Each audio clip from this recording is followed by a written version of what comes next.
Right, hello and welcome to another episode of the Long Ball Football Podcast, a weekly podcast by two brothers about all things football in Portugal. You listen to myself, Albert, and I'm joined by my brother Barney. How you doing, Barney? How's things? Yeah, good. I've got a very random thing to start. I was Okay, I was nice. literally just making dinner, um, and this song came into my head, and I hope you recognize it, but I'm also worried that part of me thinks our dad made it up, but I'm not sure that's true. But do you remember this? And it is slightly related to Portugal because he did manage in Portugal, but it goes like Sven, Sven, Sven, Goran It's a Eriksson. famous song, yeah. It's a Oh, famous okay, song. cool. Yeah, Phew. yeah, I thought it yeah. was real, but then I was like, is it real? Was I just yeah? Yeah, Anyway, Former Benfica manager Sven. Um, yeah. yeah, I saw But you so, also so got. it's a real song. It's not just something that You we didn't used to dream sing as it. a family. No, no, no. That's a real song. Very much so. I see you got a lovely glass of red wine in hand. Is it a Portuguese red? Oh no, I feel like every time you ask me, I've got a wine. No, it's South African. Bonnie, But how are we going to get the sponsorships? well, I've got a little wine recommendation for people. I had a lovely Portuguese rosé from Lidl the other day. It Well, was now this should be a regular feature. Now yeah. this is good. Go on. Well, I'm not much of a rosé drinker, but one of the nicest drinks I've ever had was when I first went to Portugal, and we went to I think it was Croft's Vineyard. But you get a beautiful train ride. Forgive me, I can't remember exactly where we got off, but we had a really hot day, a really big Mm, walk because we could have got picked up, but it would cost extra, so we just thought we'd walk. But you walk in for ages through this big yeah, vineyard, yeah. and then you get to the Crofts bit and the taste room, and then they had this rosé port which I'd never heard of. Uh-huh. Tried it, and it was one of the nice drinks I had. Anyway, because of that, I saw Lidl had this Portuguese rosé, so I thought, oh, I'll give that a go. It was only Yeah. £7 or something, and it was all right. Yeah, it was pretty good. Very nice. I mean, this is how, this is how we get the listeners back, Barney. A Just little, wine chat. yeah, I'm yet to try Lidl's port. I've been tempted, but um, yeah, Very good. If the listeners can't tell, there's no guest this week. It's me and Barney riding solo. So that's why we're uh, going off topic a bit. Less professionalism. Mm. But of course, we do need to become professional because it was a very big week in the Portuguese league, some very big games, and we're going to chat through them with you all now. We're going to, of course, cover the title race, Porto, Braga, and a big game at the bottom of the table, which we'll come on to very shortly. But let's start, as we always do, at the top of the league, which is still Sporting, who maintained their slender advantage at the top of the Primeira Liga table. They came from behind in dramatic fashion to beat Gil Vicente 2-1 at the Alvalade. Gil Vicente took a surprise 1-0 lead in the first half thanks to a Felix Correa penalty, and Sporting had to kind of sweat it out until the 80th minute when Maxi Araujo volleyed in the equaliser, and then it was a 96th minute winner from Eduardo Quaresma, a golazo from outside the box. Incredible scenes, and it gave Sporting a huge 3 points. Barney, go on. What did you think of this one? Oh, I mean, I just first of all, I just love charisma. Like I like him as a player, but Completely, his yeah. his emotion that the way he expresses himself, I think is just great. I love it so much. Um, he's also got really, I think, daft looking hair, which I like as well. Like, um, But I couldn't remember the game exactly, but it's around this time last year where was it like a ridiculous performance? Was it against Benfica? You remember that game? I think it was Porto. I think it was Was it Porto. Porto? Yeah. But like that He and came that back from obscurity. It was like his first start, yeah. and he just played out his skin. Yeah. And I really was thinking about this because like I can't remember if he cried in that game as well, because didn't he have a goal disallowed or something like he scored and then it got Yeah, disallowed? yeah, something like that. Um, but that felt like, but also I remember at that point last season that felt significant as well. Like that felt like a real contribution to the Mm, for their title chase. Um, and then he did it again this game, yeah. And it was a good finish, and it was a weird position for him to be because as a centre back you sort of expect him to be in the box for the corner, but then he was on the edge and they had obviously pushed a lot of players up. Lovely touch, and then the sort of the thought to have a go, mm. in that moment of the game where like they really needed to get something. Um, yeah, it was a beautiful moment. I think, and perhaps that's why, his emotion, the celebrations afterwards, because it did feel like this game. Last week we were talking about a 6-0 win, a 5-0 win for the top two, and it was sort of like, building confidence and stuff. But this game, we're talking about Gil Vicente, who've had a terrible season. I think their penalty was the one only shot they had in goal. This was a this is where I think we saw the pressure, didn't we? Mm. And yeah, cre credit to Quaresma because maybe he didn't feel the pressure at that moment with that goal, but a vital win, obviously. But it did feel like, yeah, Sporting were feeling it in this game, feeling the pressure. Yeah, I feel like again we talked about building confidence last week, but a moment like this builds more confidence and team spirit than any Mm. 5-0 win. That's I really believe that it's such a galvanizing result in such a big game. And again, similar to last week where Benfica played first, they did so this week, and Sporting would have seen them win and know they would have had to match that in order to stay at the top of the table. And then to be 1-0 behind, even though they didn't play particularly badly, to be 1-0 behind, and then just to have all those thoughts creep in, like, what if we don't win? What if we drop points? What if we fall behind? It could be a disaster. But to stick at it, excuse me, and not only to get the equaliser but to get the goal is incredible. It will be overlooked, I think, but Maxi Araujo with a great goal, great finish, and that was a really Mm. important moment, of course, with 10 minutes left, obviously plus stoppage time. Um, and he's been, again, I think, a player that's grown a lot into the Sporting team. But naturally, all the headlines go to Eduardo Quaresma because it is an incredible moment. And you're right to point out it's not the first time he's had a moment like this, which is a really interesting thing for a player like him because he's had a great kind of resurgence in the last year, but it's not been all ups. He hasn't been incredible from the beginning. Perhaps he is still slightly behind the likes of Diamande and Inacio and those kind of players in terms of his stature and standings in that defensive unit at Sporting. Although he has had some fantastic games as well, but there's no money can't buy you what a player like Eduardo Quaresma brings to the team, and that is just a love for that club that no amount of money can buy. Like you can sign any player you want in the world, and they wouldn't be able to offer you what Eduardo Quaresma offers to this team, and it's that kind of that kind of player is so important. And I don't think it's an underestimation to say that that type of player is what will win you a title and get you over the line. I mean, I'm talking hypothetically here; they may well not win this title, but if you see what I'm saying, it's that kind of player that you have to have that you can't replicate. And I think Amarim was the one that spotted it when he brought him back. He understood that Ed Quaresma could be that player that they needed, and I think this was a credit to Rui Borges, who's played him a lot more as well and seen the quality that he has. It's a incredibly uncharacteristic goal as well, like you say, a kind of curled Mm. finish from outside of the box. But it's just in that moment, he is a player that can deliver, and I think that's a very unique quality because he could move to another club, off the back of a great season, move abroad and not recreate what he's doing for Sporting. Maybe he's that type of player because he obviously didn't do well in Germany. He didn't do particularly well at Tondela. Maybe he's just a sporting guy, and there's nothing wrong with that because he those emotions at the end of the game were incredible to see, and it was amazing. It was a potentially season defining moment for Sporting. And I mean, if we're going to look to the future as well, I wonder if Inacio leaves in this summer. Um, Mateus Reis is obviously getting older. Um, St. Juste is sort of rumored to be on his way in the summer as well. The Mm, Bast has become a midfielder. Suddenly, Charisma is going to be your main guy at the back. Diamande might go, who knows? But mhm. Charisma is going to be a key figure in that back line.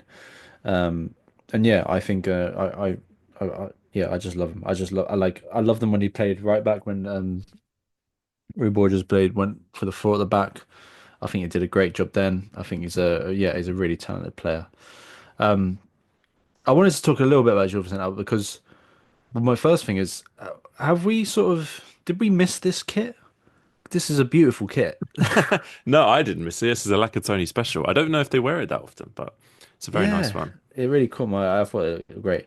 Um, no, I was gonna say that like I mentioned, they had their one shot, but I did feel like they frustrated Sporting really well. And Absolutely. I think I've personally I've been quite unsure of their defense this season. It was an interesting back four as well, one we haven't really seen too much of. We had Z Carlos on the right, a Limby, sort of a young French centre back who came from Tourennes, who hasn't played much at all this season, and then the experienced Baratu, and then Mawisi as well. I think he's naturally a right back who they signed from Vitoria's Mhm. academy. But so a mixed match of players, but I thought they all had a pretty good game, and they were protected quite well by Bamba and Caceres in front of them. Yeah, I thought this was, like I said, I wasn't expecting Gil Vicente to put in a performance like this away from home and like play out. Let's be real, like a really decent game. They could have Mhm. quite easily come away from a point. Obviously they've got very little to play for, pretty safe. But they almost rained on Sporting's parade, which and I think I highlight those players at the back because I think they had actually had quite a good game. No, I completely agree, and that's kind of summed up no better than the fact that Victor Gyökeres had one shot in this game, Yeah. which is pretty incredible. Like, when was the last time a team kept Gyökeres quiet in a way that Gil Vicente did? And I think the defenders deserve a lot of credit for that because we saw Gyökeres rip apart Boavista last week. He's shown what you can do when you're not at it, when you're not organised and you're not committed. Well, Gil Vicente were very organised and very committed, especially defensively, and they almost benefited from it. I think you're right to highlight the centre backs, Boatu and Elimbi. Bamba, very interesting player in midfield. The player that, I mean, I know it never came to him, Barney, but Felix Correa as well with the goal. Mm. Well, one, interesting how he scores the goal and then sort of puts his hands up as if not to celebrate, and then wanders over to the camera to do his kind of Yeah. to do his pose, which I thought was a little bit of a contradiction. But again, a player like him, who I think Correa has scored this season against all three of the big three clubs. He scored against Benfica, he scored against Porto, and he scored against Mm. Sporting. So, I mean, we're kind of rehashing old talking points now, but it is almost slightly disappointing just how little impact they've made on the league. Then, when you look at like the quality of some of the players that they've got and what they can do in a game like this, albeit not getting anything um, at the end of the game. Um, but yeah, good quality in the team, and the goalkeeper Andrew, who you've not really spoken about all season, the right back Zé Carlos, who's a good player. So a bit of a shame that their season's not been great, but this was a decent moment. Important to kind of remember that maybe if Croatia's goal comes from a header, a corner being headed away, maybe if the header goes in a different direction, Sporting don't score the goal and they get a point, and we're talking about what a great result is. So the performance itself was good, but yeah, like you say, not did get a result out of it. Important to say though that just because of results elsewhere, Gil Vicente now mathematically safe from being relegated. So for all intents and purposes, that's pretty much all a team like Gil Vicente can really expect. I know maybe they might have had outside hopes of getting close to that top six or something, but it wasn't to be. So it is what it is at the end of the day.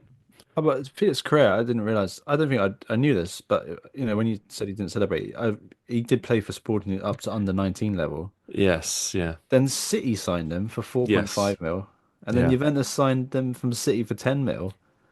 And yeah. then I just because talking about them how he's scored.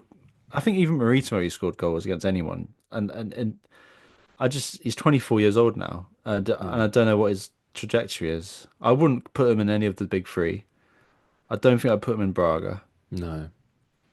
I can't see him going for Victoria for some reason. I don't know. I do. I think he'd do well there. Yeah. I wonder if he would go somewhere for get picked up somewhere because he is. I do like him. I think he's Mm. all right, but Well, as always with players like Correa, it's all about consistency, isn't it? Because we talk about what mm, they can do in moments, but it's about delivering over long periods of time, and that's probably why he's not got a higher reputation because he's never quite been able to deliver over a long period of time. But alas, still a decent performance, and of course an incredibly important win for Sporting. I mentioned that Benfica game, Barney. They played earlier on in the weekend. They beat Estoril 2-1 away from home. again, similar to Sporting, they've kind of been copying each other in the last couple of weeks off the back of a big barnstorming win. This was slightly different, up against a slightly better team. Estoril did what they could to limit Benfica, but it was two first half goals and a fairly comfortable win in the end. Yeah, I guess that's the difference, isn't it? They got the early goals. They were pretty rampant right from the off. Ready to, well, they just had runners. I mean, Alves just found himself through and goal a couple of times, didn't he? Um, uh, yeah, and he obviously got his goal after had a one-on-one opportunity before that as well. Um, so they started confidently, got those goals, and obviously that just meant the game became that bit easier. Because Estoril were going to be. I was excited to see how Estoril would play against these. Because we've sort of talked recently a lot about Ian Capra's Estoril and how they can sort of go to that next level. But yeah, Benfica seems to sort of really dominate that first little period. I was listening to PortugueseSoccer.com podcast again, and they were having a sort of discussion about Otamendi and his and Di Maria, sorry, including Di Maria, just talking about the potential of them. There's been heavy rumors of them both going, Mm. moving. And the question that they asked, which I found quite interesting, was about whether Antonio Silva's ready to sort of step up and fill the void for Yeah. Otamendi. And I recommend people listen to that podcast to hear that discussion. It was interesting. But the thing I was sort of thinking more about is Otamendi, and if he does leave, and because he's scored goals, he's always scored goals here and there. It's been a really successful period at Benfica, and he's been Mm. a really good. He's been there when Vertonghen was there. Another Yeah. legend, but he's stayed there, and his level. It's quite. I think that question about whether Silva's ready to step up. Silva has his mistakes in him. I think that's sort of what he's become known for. Otamendi doesn't feel like that, and I don't know. He's been such a good player for Benfica. It sort of feels like if it's looking for a narrative, the idea of him and Di Maria, if they are going to leave this summer, it suddenly made me feel like, oh, maybe it would be nice if they won the league. It's like it's Absolutely. it's yeah, they've been like you feel like how Quatis was when he left Sporting and like his reception, but Otamendi's had a really good Benfica career, I feel. But never I feel like we never talk about him too much. He's just like he is just been quite consistent and a really good player and yeah, I don't know. I've just been thinking about it a lot this week, I guess. No, I completely agree. I think he has been a very important player since he joined. I mean, it's funny to think back to when he joined because do you remember he was so terrible in like these first few Mm. games, making mistake after mistake. But he really, he's really pulled it around and made himself such a valuable member of the team, club captain, a leader at his age. He's a real 37, leader. that's it. Yeah, and you say whether is Antonio Silva ready to replace him? I would say yes, if needed. Like I know people say Antonio Silva has a mistake in him, but I still think that's a very, very talented young player. And I think he would respond well to increased responsibility and he's got a lot of learning to do. Also, Thiago Araujo, I think, is another very exciting young player for Benfica. Mm. So I don't think they're short of kind of promising young players. Maybe they could bring in some more cover at the back if they needed to shore things up. But I think defensively they're in a pretty good position. I mean, this kid Dahl's playing well. Carreras is a good player. We know how good he is. So I think defensively, actually, this Benfica are very strong. It's not, when you talk about Porto, they kind of have quite weaknesses at the back, and obviously Sporting also very strong at the back. But I think defensively, it's a real strong area for Benfica. And I think that's why, even to bring it back to this game, it's why they were so comfortable because they they're never in trouble against. They're very rarely in trouble against smaller teams. If they're in trouble, it's usually because of lack of creativity. And I think the top end of the pitch is where they've had their issues this season. Whether that's Pavlidis at the first half of the season who wasn't scoring, struggling to kind of settle on which wingers we're going to play. Atsukoglu kind of only being productive in patches, although again, similar to Pavlidis, I think has been very good recently. And also those creative players in midfield like Kochu, who wasn't quite performing. Those are what's kind of held Benfica back this season more for me than the back four, and also the goalkeeper, who I think has been outstanding. I mean, we've seen him make some sort of huge saves in recent weeks. So I think they're in a good place, and I think if Otamendi was to leave, I wouldn't be too worried. But you're absolutely right that he has been incredibly important. If they were to give him another season, um, I wouldn't be surprised at all. It was kind of interesting though to go back to what I say to look at this team because they are playing well now, and I think Mm. those players who they're kind of starting to rely on more. Obviously, Pavlidis is a big part of that now that he's contributing a lot more. But also to see Zeki Amdouni, who has Yeah. kind of been in and out of the team. Um, Maybe he was a little bit out of place. It's a slightly strange signing, a young player from Switzerland signed from England to go to Is he Benfica. is he on loan? Sorry, Albert. I'm not entirely sure. It might be a loan to buy situation. I'm not entirely sure. Well, I was gonna say like I wonder if that's because I agree with you. I think he's been really good in the run into the end of the Mm, season, and I wonder if he's sort of. I think he'd be a good pickup for them, but I wonder if he's playing to sort of say, look, I like it right. here. I feel like that you could, because he's handy as well. He can play through the middle, play out wide. I think, yeah, I don't know. I think he's been playing to sort of say, look, yeah, keep me here. I can do so. Well, yeah, but it's good because I kind of questioned if he wasn't really performing, whether he was really committed to the team. So I did think it was a bit of a strange move at the time. But yeah, I think that's kind of Benfica's success and why they are now where they are is the attacking players starting to perform better and the more creative players clicking. I mean, Algener scored in this game and clearly and he had a chance early on as well, which he didn't take, but clearly he's been someone who can contribute all over the pitch and Kochu as well. We saw contributing a lot. So another very positive performance for Benfica. And of course, it's two. What more could we ask for, Barney? With 2 games left, two very strong teams in very good form. I think that does bring us nicely on to the next week's game because I think we don't normally do kind of preview discussions, but I think we should discuss it a bit because obviously it's such a huge game coming up at the weekend, the Clássico, which could potentially be the title decider, and it's a real treat for any neutral fan, and of course. I'm sure that Sporting and Benfica fans will be a bit more nervous than we are, but what an incredible opportunity to have this game right at the end of the season, which could decide the title. I did have a look at one of those posts which was describing all the potential outcomes of the game. So I'm not sure if people at home are aware of these, but the potential outcomes are if next Saturday's game finishes in a draw, then things stay as they are, and the title will be decided on the last day of the season, and Sporting will have the advantage due to a superior head-to-head standings against Benfica. They've already beaten Benfica once this season, so that would help them. If Sporting win, that's it. Game over. They're champions, which is what all Sporting fans would be hoping for. And of course, for Benfica, if they win by 2+ goals, then they are the champions. But if they only decide by one, apparently, then the result will still go to the last round. It does get a bit complicated Hmm. with Benfica winning due to head-to-head and all this kind of stuff. So yeah, it's fascinating, Barney. But again, like I said, what an amazing kind of climax to the season it could be on Saturday. Yeah, it's really nice. It's so they're so like neck and neck, and it's so close to the end of the season. I think it's gonna be. I can't really predict how the game's gonna go. I think We're not doing predictions, by the way. It's just not happening. no. I was I'm just not gonna gonna do it. I can't. I'm not putting my neck out there.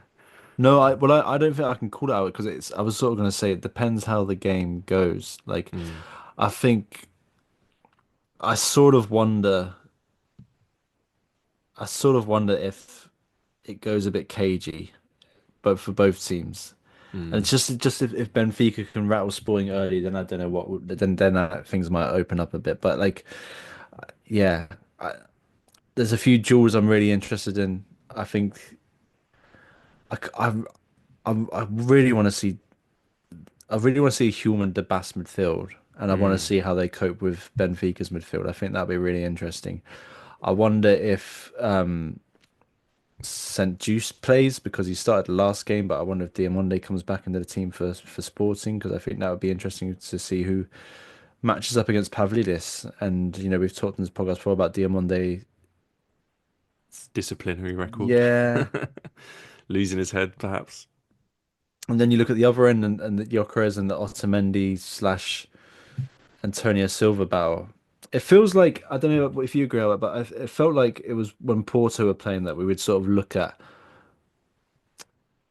Well, actually, no, that's a lie because didn't Mateus Reis get Pepe sent off against Porto last season? I was just talking about like, it feels like these big games, a refereeing decision probably comes into play at Hmm. some point, and Hmm. I'm just thinking about players on that pitch who might get rattled and might get Hmm.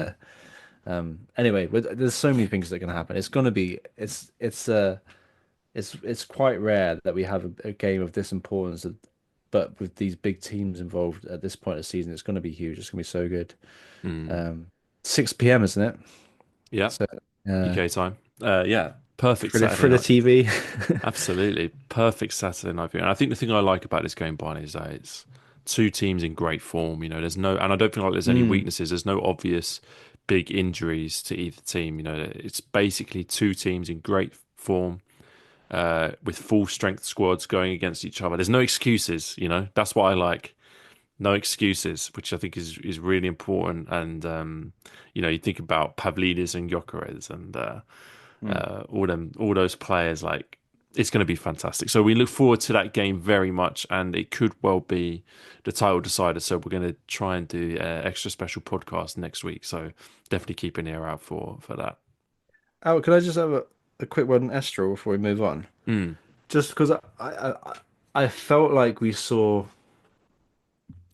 some progress in terms of how I felt obviously they had the bad starts of the game. I mm, felt like that, but then I felt like Ian Cathro corrected things, and I think that they finished the game better.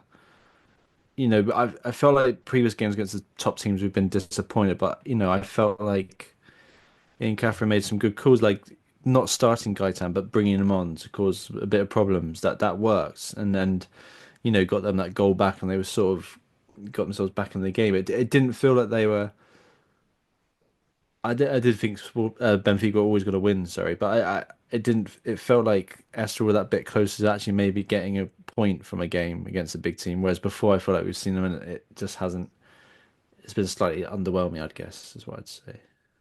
yeah, no, I think that's fair enough, and obviously very tough game for any team of that size too. Similar to what I was saying about Gil Vicente, it's always tough for these teams to get anything out of the game. So the best they can hope for is a good performance that their fans are proud of, and or maybe nicking a result if things go their way. Again, it wasn't to be, but I don't think Estoril or Ian Cathro have done their reputations any harm by the display on the weekend against Benfica.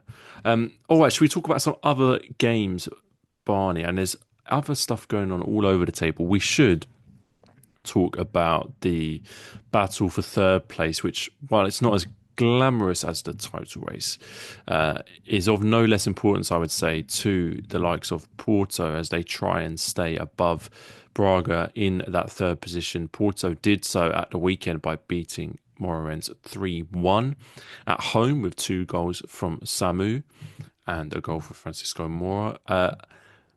A deceptively important result, I think, Barney, when you look at the fact that they bounced back from that pretty devastating defeat away at Estrella last weekend, and the fact that the game itself was very difficult in that they had to come back from going a goal down, Mm. which they did as Morin scored first. So in many ways, a very, very important result for Porto. Yeah, and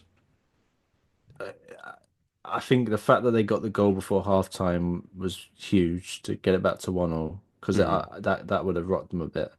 Yeah, because there was a slight tweak from Anselmi in this game, pushing Eustáquio further forward into the midfield and bringing Perez back into the back line. They sort of did address that by 64th minute. Gonzalo Borges came on and Thomas Perez, and it's sort of a slight change in the of personnel, and that sort of helped things along the way. Sam obviously starting this game as well, compared to the last game when Gul got the nod. It's I still have my concerns, Albert.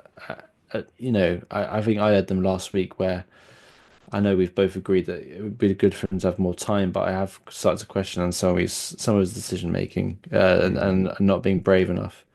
Um, but yeah, I thought the players performed better, particularly the wing backs actually. Mora had another good game, and João Mario I think has done well to get in ahead of uh, Martin Fernandez, who looked really good first half of the season, and I feel probably would suit a right wing back position rather than a right back. But João Mario done well in this game. Hmm. Yeah, it's it's just huge that they're obviously fighting for third spot, and that is their focus. But personally, I do sort of feel like that. Obviously, in the grand scheme of things, it does feel like it's a bit of a weird end of the season for Porto. Obviously, with everything that's gone on this year. Um, but this was a good performance compared to last week. Yeah, and I think that is kind of what makes it a bit difficult because nobody wants to be fighting for third place amongst the Porto fan base or the playing staff or anyone really at the club. But that's the reality. So it's important, and I think it is important.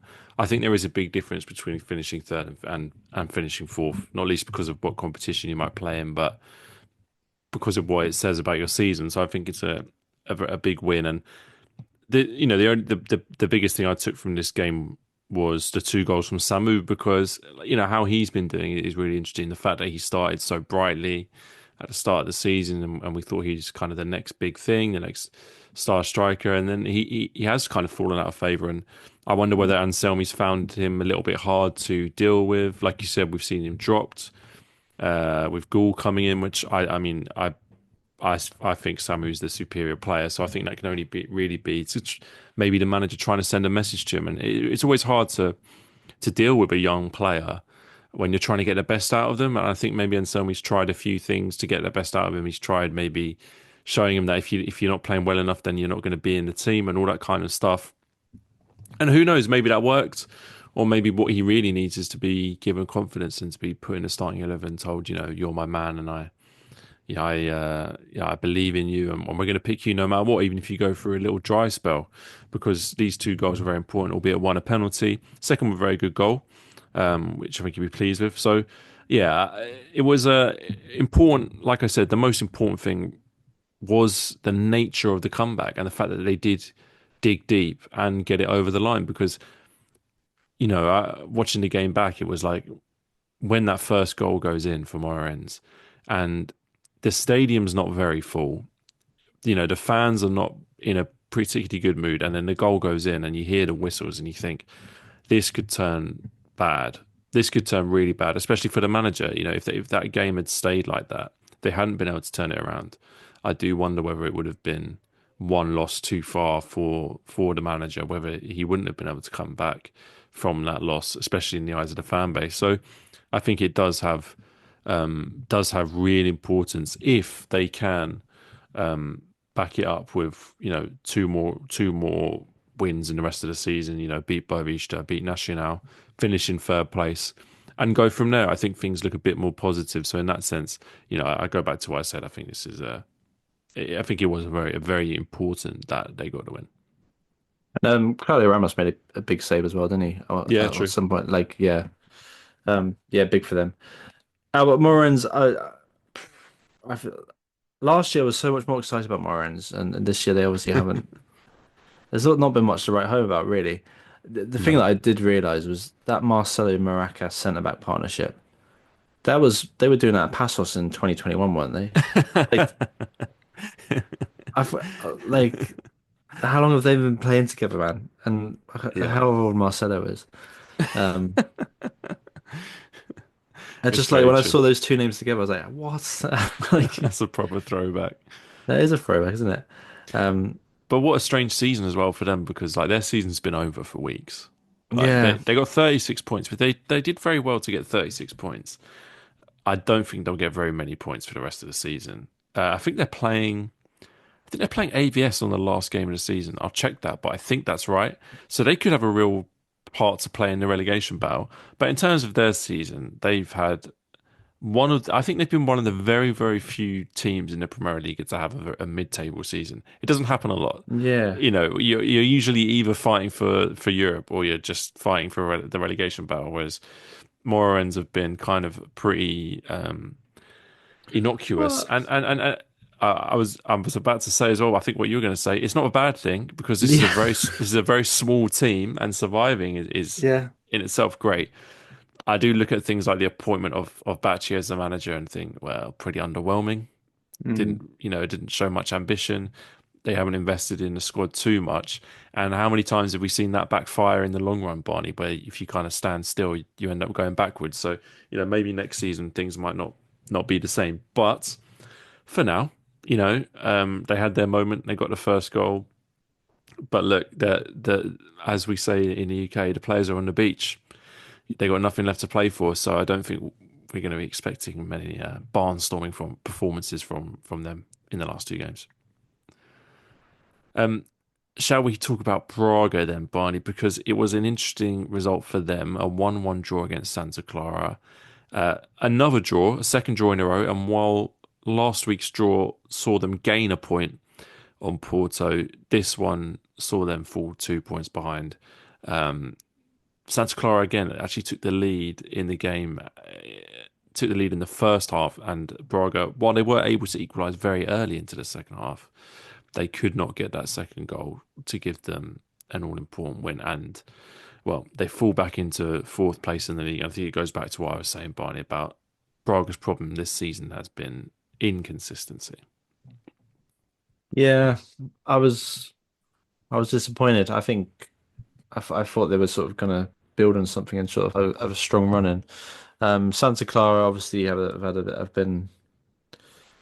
a great year, and I think one of their strengths has been their defense. And I think, yeah, actually, maybe Braga's big issue really is that sort of lack of a threatening striker and sometimes sort of lack of creativity. Despite fight having Horta and Garbi and Salazar in that behind the striker. Um, yeah, it makes the third place race that bit more interesting. Bit of a wasted opportunity. They could have really sort of Mm, every game they get close to the end of the season. The pressure builds on Porto, obviously. yeah. But yeah, it just seems to be sort of classic Braga. I mean, they haven't lost, Barney, in quite a long time. But yeah, it's not been terrible. It's just, yeah, I No, do agree, missed opportunities and not but winning that's the games that are difference, there isn't to it? be won. Yeah, I mean, Yeah. and do you know what? I go back to something that you said last week, which is just the lack of firepower. The goals are not really coming from a lot of places in this Braga team at the moment, No. and that's a real problem because if they've got a confident and firing goal scorer, maybe they do get a second goal in this game, and that could be the difference between Europa League and Europa Conference League football, which I think would make a big difference for a club like Braga. And if you look at the season as a whole, I think there was an opportunity for them to take advantage of a club like Porto struggling, but it hasn't happened, which is disappointing, but not the end of the world because they're still in a European football place. And with two games left, they will almost definitely stay there. So again, it's not terrible, but it's just we've been saying the same thing about Braga, kind Yeah. of a little bit disappointing, not quite as exciting as it could be. And yeah, another draw. I don't know what you think about Santa Clara, Barney, but I really hope they don't kind of give up these last two games. They're only 3 points off fifth, and Victoria still have to play Sporting on the final day of the season. So Mm. there's something that could happen for them there. They could still finish in the top five. And I know it's been a long season, and I know they've already done a lot, but their last two games are not that hard, Barney. Famalicão and Firenze. It's not too bad. I feel like if they win both those games, they put themselves in a really good position. But I don't want to put too much pressure on them. They've already achieved great things. So Yeah. No, I just wondered if that Friends game would actually be tougher than unless their fate's yeah, already well, sealed, again, Friends. Firenze could be a team with something to play Yeah. for on the last day of the season. No, they've been great, Albert, and this is probably a fair result, and I'll go back to what I said. They've been really strong defensively. I think that's, which the players that stand out in this team are the attacking players, right? But it's the defense which have got them so far this season. Like Zalima, MT, Rocha, and even Batista and goal. They've been really they've come up in a sort of smart way, haven't they? They've built on that solid foundation, and that's really worked for them. Absolutely. Well, should we end the podcast, Barney, by talking about um, a big game, a very big game at the bottom end of the table? We were treated to, Barney, what I'm going to call one of the best games of the season so far.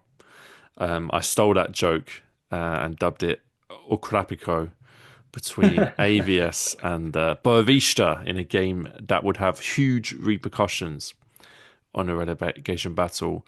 Some of us sat through the game, Barney. Some of us saw it had potential, and we were forced to endure, I'd say, 60 minutes of just dreadful, dreadful football, low quality, poor action. But AVS broke the deadlock with 30 minutes to go through 41-year-old Nene, and a goal which really opened the floodgates. The final 30 minutes were just wonderfully chaotic, and of course for Boavista fans, it was a great moment because they scored two goals to come from behind and win the match, including a goal in the 87th minute. Barney, for the relegation battle, it means now that all three teams in those bottom three places are on 24 points with two games to play. I don't know if you managed to see any of this game or take any of it in, but it was, yeah, it was something. Yeah, I wasn't able to watch it live, but I was checking the scores intermittently, and I saw that ABS had went 1-0 up, and I was just like, and I saw that was Nene had scored as well, and I Yeah. just thought, do you know what? I think we'd literally just been criticizing them for not having like any exciting players, and then of course I forgot about Nene, and I was like, oh, Mm. they're gonna do it, and then Boavista, this is not the first time they've been away from home, and they've got. Didn't they beat Friends a few weeks ago? And it's sort of similar terms, like a late Absolutely. goal. And it was just, I thought the Perez goal was great, and I really like Perez. I think he's been, so important to Boavista. I thought he was the best player on the pitch, Barney. Yeah, well, he is. He is. Yeah. He's really good. He's their best. He's been their best player for a few seasons now, and he's hung around. Really, really good midfielder. Um, nice finish, good goal. Um, but then it was like, was it the Ginkel pass to Diaby? Hmm. You know, it's almost priceless. But that was a really good pass from Ginkel. You did, not everyone's really able to have that pull that off that quick thought that And a vision good and finish. And a good finish because as I watched it, I thought he's taking it too far wide. I thought he'd yeah, messed up, and I think it was his weaker foot as well. But it was a great finish. yeah, strong finish. Uh, yeah, an unbelievable moment, right? Like, Mm. and it felt like that moment when they got that win against Friends as well. Or those late goals recently. Vaslik made some big saves. The goalkeeper, like, Yeah, have I to mean their highlight him their again. goal came from big save, and then he got up the other end and score. Yeah, it's it's great stuff. It's great drama. I mean, Albert, obviously we might not go into detail, but Friends beat Famalicão, which is huge as well. And as you mentioned, they're all on Hmm. the same points now. Hmm. And then it's had this complicated system where it all goes down to their head-to-heads, right? Yeah. Boavista's head-to-head is obviously super. They beat both of them. They're up on Yes. both of those teams, which is huge, massive, and could be the difference. Um, so they have is whatever you say about Boavista's season, and whatever the manager was in charge at the time, and maybe it's something that you don't probably think about at the beginning of the season, but if you actually just say, if you just identify these games, and you like if you win them, like you beat Friends, you Absolutely. beat like huge difference. Like great story. I'm loving it all. I love that, and then they scored for AVS as well. Like Yeah. uh, yeah, and just I, I, I'm not gonna lie. I really want Bovies to stay up, and like I'm Yeah, not. you stand to win some money off of me if they did. But yeah. it was a huge game, huge result, and like I said, I was really happy for the players like Perez and Vasic who had the amazing games, and I think Mm. that's yeah, if Well, I think we also need to give some credit to the manager, Barney, yeah, to Stuart Baxter. And what a story, because so this is his third game in charge, right? Incredibly. Can you mm, believe it? He's only been there 3 games. It feels like he's already made a huge impact on this league. That man was brought in with one simple task, which was to survive. And they're not stupid, right? They would have looked at these games. They would have said, you got 5 games left. You got Friends on this date. Then you got Sporting. We don't care. See what you can do. Doesn't matter. Then you got AVS away. You have to win those 2 games. mm, And he's come in and he's delivered. He beat Friends in his first game in charge. He beat AVS in his third game in charge. And something is clearly working. And let's not be under any illusion that this is like some great tactical work that's going on in the training ground. This is all, well, I would say probably 90% psychological. It's about giving players belief. And at such a crucial part of the season, how important is momentum and belief? And I want to bring up something like really, really important. Forget the goals, forget how the teams played. When the final whistle blows and you look at the body language between these two teams and two sets of fans, the difference could not have been any starker. Boavista were completely delighted, motivated. Fans were unified behind the team. And you look at ABS, the players were shell shocked, completely defeated, very emotional. The fans were completely defeated. But Barney, these are two teams in exactly the same position. mm, They have exactly the same points and they have exactly the same opportunity to survive. So it just goes to show you how important momentum at the right time in the season is. And for that reason, I think Boavista have a great opportunity to stay up. That said, let's look at the next 2 games, Barney, for all 3 of the teams in the yeah, relegation battle. As you say, Boavista with those 2 wins have a good head-to-head. But AVS, in my opinion, have a much easier final 2 games of the season than Boavista do. In the next 2 games, AVS will play Estrela Amadora and Moreirense, whereas Boavista play Porto in their next game mm, and then Aruca on the last day of the season. Bear in mind, Firenze play Vittoria next and then Santa Clara, which for me is probably the toughest of the 3. But AVS have the easiest run in. They have the easiest 2 games. Like these, it's a failing of the players, of the leaders, and the manager if they allow this team to be defeated now, because they had the best opportunity of all 3 of those teams to stay up, in my opinion. And I think it was incredible. I mean, obviously, I don't expect them to be jumping up and down, happy after losing this game. It was a tough moment. But I was looking out for where's the captain, walking on the pitch, getting the players off their feet, getting them to go and clap the fans. Where was the manager in the situation? I didn't see it, and that for me is a real problem more than losing any game of football. It's about, do these players believe that they can survive? And at the moment, off the back of this result, one team has huge belief and the other doesn't, and it'll be interesting to see how far that gets those teams. yeah. I mean, we should, we're talking for a playoff spot, aren't we? We're not talking for some Well, that's a proper, very good point. It's a very good but point. that's It's not another even kettle of automatic fish. But survival. Yeah. but yeah, no, I agree with what you said. I think I mean, Bovish support is going to be a great game, isn't it? That's going to be. Yeah, it's fantastic. And, Boavista will go into that with a completely different mindset than they did against Sporting. And equally, Firenze will be worried about their last 2 games, Vittoria and Santa Clara. And like I said, AVS, well, listen, if they can get their act together, maybe they've got an opportunity to survive, because I think their run is not all that difficult. That's the only thing that I found kind of disappointing about AVS's performance, because I'm not asking too much of them. I'm not asking them to suddenly become something they're not, to suddenly find levels that they don't have.